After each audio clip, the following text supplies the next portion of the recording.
अस्सलाम वालेकुम। Life codes with Mohammad Rashid Mustajab के सेकंड एपिसोड के साथ मैं हाजिर हूँ। आज हम बात करेंगे कम्युनिकेशन स्किल के एक बहुत इंपॉर्टेंट पार्ट बॉडी लैंग्वेज के ऊपर कि बॉडी लैंग्वेज कितना रोल प्ले करती है आपकी कम्युनिकेशन स्किल्स को बेहतर करने के लिए, और बॉडी लैंग्वेज में हम क्या क्या गलतियाँ करते हैं जिसकी वजह से हमारी कम्युनिकेशन पुअर हो जाती है, और किस तरह से हम अपनी बॉडी लैंग्वेज को बेहतर कर सकते हैं। आज हम इन चीज़ों के ऊपर बात करते हैं। सबसे पहले तो मैं आपको थोड़ा सा बताता चलूं कि पुअर बॉडी लैंग्वेज की निशानियां क्या हैं। हमें कैसे पता चलता है कि एक आदमी की जो बॉडी लैंग्वेज है दैट इज़ पुअर। तो आपको मैं उसके लिए चंद जो रूटीन में हम चीज़ें देखते हैं वही बताता हूँ। आप जब किसी बंदे के साथ बात कर रहे होते हैं तो आपको फील हो जाता है कि ये बंदा नर्वस है, आपको आइडिया हो जाता है कि यार ये कॉन्फिडेंट नहीं है, उसकी बॉडी बता रही होती है। फिर एक दूसरी निशानी क्या होती है कि नॉन सीरियसनेस जो है वो शो हो रही होती है। नॉन सीरियसनेस से मुराद ये कि आपको फील हो रहा होता है कि यार इस बंदे के जो वर्ड्स हैं और इसकी जो बॉडी है वो अलाइंड नहीं है, मतलब एक दूसरे का साथ नहीं दे रहे। आपको इससे फील हो जाता है। एक चीज़ और आप यूजुअली देखते होंगे, अगर आप एक स्टूडेंट हैं या कहीं पे जॉब करते हैं तो आप ये चीज़ देखते होंगे कि आपके ऑफिस में या आपके इंस्टीट्यूट में कोई ऐसा टीचर हो सकता है, कोई ऐसा बॉस, कोई ऐसा पीयर, कोई आपका ऐसा सबऑर्डिनेट कि आप जैसे ही उसके पास जाते हैं या वो जैसे ही आपके पास आता है तो आप एक अजीब सी रिलक्टेंस सी फील करते हैं। ठीक है, आप बाज़ औक़ात कहते हैं कि यार इसका ऑरा बड़ा अजीब सा है, मुझे इससे नेगेटिव वाइब्स आती हैं, मेरा इसके साथ बात करने को दिल नहीं करता। ऐसी कुछ जो वजूहात हैं, ऐसी जो कुछ बातें हैं वो आप अमूमन फिर कहते हैं। ये सारी निशानियां हैं जिससे हमें पता चलता है कि यार किसी बंदे की बॉडी लैंग्वेज जो है वो नॉर्मल नहीं है, वो पुअर है या उसमें बेहतरी की गुंजाइश है। ये सारे वर्ड्स हम कह सकते हैं। तो आज हम 5 चीज़ों के ऊपर जो है वो बात करेंगे। सबसे पहले हम बात करेंगे कि बॉडी लैंग्वेज जो है वो बॉडी लैंग्वेज और आपके फेशियल एक्सप्रेशंस ये तकरीबन कोई 93% रोल प्ले करते हैं आपकी कम्युनिकेशन को इफेक्टिव करने में, और इसमें बहुत बड़ा रोल होता है आपकी आइज़ का। सबसे पहले हम बात करते हैं पुअर आई कांटेक्ट के ऊपर। बाज़ औक़ात क्या होता है कि हम किसी मीटिंग में होते हैं या कहीं क्लासरूम में हैं या इवन के अपने घर में हैं, तो किसी से बात करते हुए हम उससे नज़रें नहीं मिला पाते। ये क्यों होता है? ये लैक ऑफ कॉन्फिडेंस की वजह से होता है, ये लैक ऑफ प्रैक्टिस की वजह से होता है। हमें पता नहीं होता कि जिस बंदे से हम बात कर रहे हैं उसके साथ हमारा रिलेशनशिप क्या है। हमें एक अजीब सी हिंड्रेंस फील होती है, हम एक अजीब सी रिलक्टेंस फील करते हैं, हम शर्माते हैं या दिल में ख्याल आता है यार ये अगला बंदा पता नहीं क्या सोचेगा। उसकी वजह से हम उसके साथ प्रॉपर जो एक आई कांटेक्ट हमारा होना चाहिए हम वो नहीं कर पाते। तो रिजल्ट क्या होता है कि हम उसकी बात को प्रॉपरली कॉम्प्रिहेंड नहीं कर पाते, प्रॉपरली समझ नहीं पाते, और वो हमारी बात को प्रॉपरली समझ नहीं पाता, और उसके नतीजे में हमारा जो कम्युनिकेशन का प्रोसेस है वो डिस्टर्ब हो जाता है। आपको प्रॉपर आई कांटेक्ट मेंटेन करने के लिए क्या करना चाहिए, इसके लिए मैं आपको टिप्स देने लगा हूं। सबसे पहले तो याद रखें कि प्रॉपर आई कांटेक्ट का मतलब ये हरगिज नहीं है कि आपने 100% उस बंदे की आंखों में आंखें डाल के देखते रहना। इसका ये हरगिज मतलब नहीं है। प्रॉपर जो आई कांटेक्ट है उसका मतलब ये है कि अगर आप अपनी कम्युनिकेशन के दौरान 70 to 80% भी अगर नेक्स्ट पर्सन के साथ आई कांटेक्ट मेंटेन करते हैं तो दैट इज फाइन, ये बहुत अच्छा है। आप इससे ज्यादा करेंगे तो फिर जो नेक्स्ट पर्सन जिसके साथ आप कम्युनिकेट कर रहे होते हैं वो रिलक्टेंस फील करना शुरू कर देता है, वो थोड़ी सी हेसिटेशन फील करना शुरू कर देता है, वो फिर आई कांटेक्ट की बजाय वो एक घूरने के जुमरे में आ जाता है, जैसे हम किसी को घूर रहे हैं। घूरना आप समझते हैं, ठीक है। आप अगर प्रॉपर आई कांटेक्ट मेंटेन करना चाहते हैं तो 70 to 80% इज इनफ। अब ये करना कैसे है इसके ऊपर हम बात करते हैं। याद रखें कि जब हम किसी बंदे के साथ किसी मीटिंग में हैं, क्लासरूम में हैं, अपने किसी सबऑर्डिनेट के साथ बात कर रहे हैं, घर में किसी बड़े के साथ बात कर रहे हैं, तो आपके पास फिलर्स जरूर होते हैं जिसके थ्रू आप अपने आई कांटेक्ट को प्रॉपर्ली मेंटेन करते हैं। अब ये फिलर्स क्या हैं हम इस पे बात करते हैं। आप अगर किसी मीटिंग में हैं तो जाहिर बात है आप कोई ना कोई नोट्स ले रहे होते हैं। आप क्या करें, नेक्स्ट पर्सन जिसके साथ आप बात कर रहे हैं आप अपनी एक बाउंड्री मेंटेन कर लें कि मैंने यहां पे देखना है, और वो बाउंड्री दिस प्लेस, उसकी आइज ये वाला जो फेस का हिस्सा है, आप इधर उधर देखें। आप बिल्कुल इधर उधर देखना शुरू कर देंगे तो वो भी बहुत अजीब लगेगा।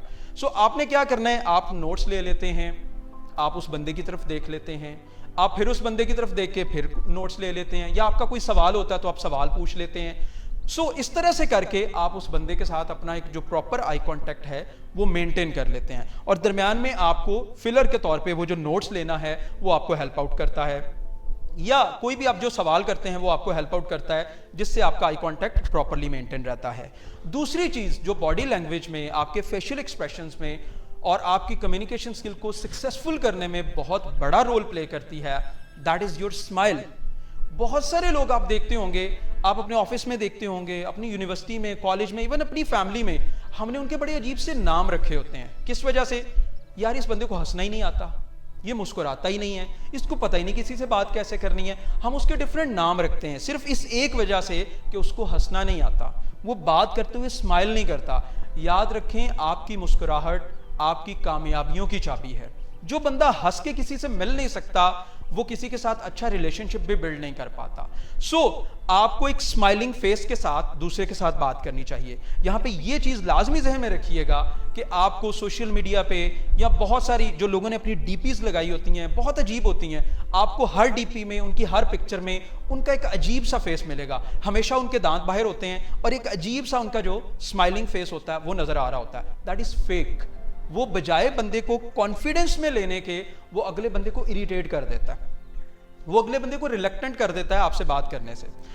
हमेशा याद रखें कि आपने फेक स्माइल नहीं देनी, आपकी स्माइल जो है वो नेचुरल होनी चाहिए। अब ये किस तरह से आप कर सकते हैं? सबसे पहले याद रखें, जब आप किसी बंदे से मिलते हैं तो ऑब्वियसली आप उसको सलाम करते हैं, हैंडशेक करते हैं। तो जब हाथ मिलाएं तो आपके हाथ मिल रहे हैं, इधर आपका आई कांटेक्ट उस बंदे के साथ मेंटेन होना चाहिए, और आपने अपने चेहरे पे एक हल्की सी स्माइल देनी है।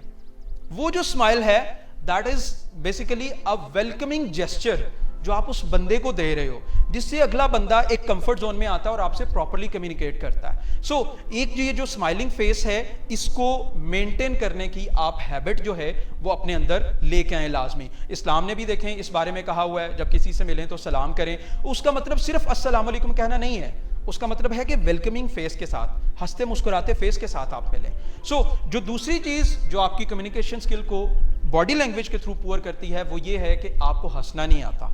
अपनी लाइफ में मुस्कुराना शामिल करें, हंसना शामिल करें, बिल्कुल अच्छे तरीके से, डिसेंट तरीके से, ठीक है। ये दूसरी चीज है। अब हम तीसरी चीज की तरफ आते हैं जो हमारी बॉडी लैंग्वेज को बहुत ज्यादा पुअर कर देती है, वो है हमारा crossed body gesture, body posture जो है, हम उसकी बात करते हैं। अब ये क्रॉस्ड बॉडी पॉस्चर क्या होता है? आप यूजुअली देखते होंगे कि बहुत सारे जो लोग हैं, जब आप उनसे बात करने जाते हैं ना, तो वो ऐसे हाथ बांध के खड़े रहते हैं, बहुत अजीब तरीके से। आप अगर उनके साथ किसी मीटिंग में बैठे हैं तो वो टांग के ऊपर टांग रख लेते हैं और ऐसे हाथ बांध के बैठ जाते हैं। और अजीब सा एक जो फेस है वो आपकी तरफ करके वो देखने लगते हैं। उससे होता क्या है कि आप रिलक्टेंट हो जाते हो उनसे बात करने के लिए। आपको वो वेलकमिंग जो पर्सनालिटी है वो नहीं मिलती, जिसके नतीजे में आप अपना मैसेज प्रॉपर्ली कम्युनिकेट नहीं कर पाते। आप रिलक्टेंस फील करते हो कि यार मैं कैसे इस बंदे से बात करूं, आपको वो डिफेंसिव मोड में नजर आता है। अगर आप अपनी इस हैबिट को ब्रेक करना चाहते हैं, ये आपका जो क्रॉस्ड बॉडी पॉस्चर है या क्लोज्ड बॉडी पॉस्चर है, अगर आप इसको ब्रेक करना चाहते हैं तो कुछ फिलर्स ऐड करें अपनी कम्युनिकेशन में। यहां पे अगेन फिलर से मुराद ये कुछ ऐसी हैबिट्स जो आपको ऐसा करने से रोकें। अगर आप किसी बंदे के साथ खड़े होकर बात कर रहे हैं तो ऑब्वियसली आपने अगर जाके शेक हैंड किया तो उसके बाद बिल्कुल ऐसे करके मत खड़े हो जाएं। आप आराम से खड़े हो सकते हैं। आपके पास अगर मोबाइल है तो आप अपना मोबाइल अपने हाथ में पकड़ के ऐसे खड़े हो सकते हैं। आपके पास अगर खड़े हैं कोई नोट्स ले सकते हैं तो आप नोट्स खड़े होकर ले सकते हैं। बैठे हैं तो आराम से आपके एक हाथ में अगर बॉल पॉइंट है, दूसरे में डायरी अगर टेबल पे रखी है तो आप नोट्स ले सकते हैं, कुछ डिस्कस कर सकते हैं। You can exchange few things, जिससे क्या है कि आपके हाथ खुले रहते हैं, आपकी बॉडी ओपन रहती है। उससे क्या होता है कि अगले बंदे को एक अच्छा मैसेज जाता है और वो आपके साथ कम्युनिकेट करने में प्रॉपर कंफर्टेबल फील करता है। अच्छा, ये जो हैबिट है ये ड्यूरिंग इंटरव्यू भी बहुत सारे कैंडिडेट्स को डिस्टर्ब करती है। जब वो इंटरव्यू देने के लिए जाते हैं तो बिल्कुल अपनी बॉडी को ऐसे सुकड़ के बैठ जाते हैं, ठीक है, या बिल्कुल क्लोज बॉडी पॉस्चर लेके बैठ जाते हैं। उससे जो इंटरव्यू बंदा कर रहा होता है ना, उसको एक फील जाती है कि यार ये बंदा जो है ये कंफर्टेबल नहीं है, ये कॉन्फिडेंट नहीं है। इन हैबिट्स को, इन छोटी छोटी टिप्स के साथ आप ब्रेक कर सकते हैं। This was the third thing. अब हम चौथी चीज की तरफ जाते हैं। अमूमन हम फिजिटिंग करते हैं जिससे हमारी बॉडी लैंग्वेज बहुत डिस्टर्ब होती है। फिजिटिंग से क्या मुराद है कि हम अगर किसी बंदे के साथ बात कर रहे हैं तो हम डिफरेंट चीज़ों के साथ खेलने लग जाते हैं, अपनी मसरूफियत डिफरेंट चीज़ों के साथ कर लेते हैं। मिसाल के तौर पे आप अगर एक मीटिंग में बैठे हैं, आपके हाथ में अगर बॉल पॉइंट है तो आप बॉल पॉइंट को बार बार जैसे वो टिक टिक टिक टिक आप इस तरह से करना शुरू कर देते हैं। कोई सिक्का है आपके हाथ में, आप ऐसे करके उसको घुमाना शुरू कर देते हैं। अगर किसी ने आपको अपना कोई विजिटिंग कार्ड दिया है तो आप उसके साथ खेलना शुरू कर देते हैं, या उसको टेबल के ऊपर आप इस तरह से टैप करना शुरू कर देते हैं। आपकी डायरी है, बिला वजह कभी आप उसको इधर कर रहे हैं, कभी आप उसको उधर कर रहे हैं। ये भी जो चीज़ है ये नेक्स्ट पर्सन को डिस्टर्ब करती है, याद रखें। हमेशा आपने अगर फिजिटिंग से बचना है तो प्रॉपर कंस्ट्रक्टिव एक्टिविटी को ऐड करें। आप कहेंगे कि बाकी सारी चीजों में इन सारी एक्टिविटीज को मैंने फिलर के तौर पे बताया है, तो यहां पे मैं क्या कह रहा हूं, मैं कहना ये चाहता हूं कि आपको यहां पे इनको कंस्ट्रक्टिव वे में यूज करना है। बजाय टिक टिक करने के आप नोट्स लें, बजाय सिक्के को घुमाने के आप क्या कर सकते हैं, आप आराम से अपने हाथ अपनी उस डायरी के ऊपर रख के आप नेक्स्ट पर्सन के साथ आई कांटेक्ट मेंटेन कर सकते हैं। उससे क्या है कि नेक्स्ट पर्सन डिस्टर्ब नहीं होता, ठीक है, उसको ये फील नहीं जाती नॉन सीरियसनेस की। जब हम इस तरह की हरकत कर रहे होते हैं तो नेक्स्ट पर्सन जिसके साथ हम कम्युनिकेट कर रहे होते हैं उसको एक नॉन सीरियस सा हमारी तरफ से जेस्चर जाता है, जिसकी वजह से वो हमसे प्रॉपरली कम्युनिकेट नहीं करता। याद रखें, फिजिटिंग से हमने अवॉइड करना है। अब अगर हम अपनी फिफ्थ जो रीज़न है जिसकी वजह से हमारी बॉडी लैंग्वेज बहुत पुअर हो जाती है, अगर उसकी तरफ आएँ तो वो ये है कि हम एक अनकंफर्टेबल सी स्पेस जो है वो मेंटेन करने की कोशिश करते हैं। हम किसी बंदे से मिलने जाते हैं तो बिल्कुल उसके ऊपर ऐसे चढ़ के खड़े हो जाते हैं, बिल्कुल उसके साथ लग के खड़े हो जाते हैं, जिससे जो नेक्स्ट पर्सन है वो अनकंफर्टेबल फील करता है। हम अगर जॉब कर रहे हैं, बॉस के पास जाते हैं तो बिल्कुल उसकी चेयर के पास जाके खड़े हो जाते हैं, या बॉस अगर हमारे पास आ रहा है वो भी बिल्कुल हमारे सर पे आके खड़ा हो जाता है, जिससे नेक्स्ट पर्सन को ये फील जाती है कि यार पता नहीं मैंने कोई गलत काम कर दिया है, या क्या वजह है कि ये मेरा इतने करीब आके क्यों खड़ा हुआ है। ये जो चीज़ है ये भी नेक्स्ट पर्सन को डिस्टर्ब करती है। हमेशा याद रखें, एक आम सा जुमला है कि maintain an arms length distance, ठीक है, मतलब एक बाजू जितना जो डिस्टेंस है वो नेक्स्ट पर्सन के साथ बात करते हुए लाजमी मेंटेन करें। उससे क्या होता है कि नेक्स्ट पर्सन भी कंफर्टेबल रहता है, आप भी कंफर्टेबल रहते हो, आपकी हैंड्स मूवमेंट जो है वो भी इजीली हो जाती है, और जो नेक्स्ट पर्सन है वो भी कंफर्टेबल रह के, कॉन्फिडेंट रह के आपके साथ अपना मैसेज कम्युनिकेट करता है, और आप प्रॉपरली अपनी जो कम्युनिकेशन का प्रोसेस है आप इसको कंप्लीट कर पाते हो। ये जो 5 टिप्स मैंने आपको बताई हैं, आप अगर इनके ऊपर अमल करेंगे, आप अगर इनको समझेंगे, अपनी रूटीन लाइफ में इनको प्रैक्टिस करने की कोशिश करेंगे, तो तभी ये आपकी कम्युनिकेशन में आ सकती हैं। सिर्फ एक लेक्चर सुनने से, सिर्फ ये एक वीडियो देखने से आपकी कम्युनिकेशन स्किल बेहतर नहीं होगी। You need to practise these things. और सबसे जो इंपॉर्टेंट चीज़ है, जो स्टूडेंट्स हैं ये इनके लिए बहुत ज़्यादा इंपॉर्टेंट है। आप कहीं पे इंटरव्यू देने जा रहे हैं, किसी मीटिंग में जा रहे हैं, कोई इस तरह की आपकी एक्टिविटी है, तो वहाँ पे इन चीज़ों का लाजमी ख्याल रखें। यकीन करें कि आपकी बॉडी लैंग्वेज बहुत बेहतर होगी, और अगर आपकी बॉडी लैंग्वेज बेहतर है तो जो आप वर्ड्स दूसरों को कह रहे हैं वो भी बहुत ज़्यादा इफेक्टिव होंगे। Thank you.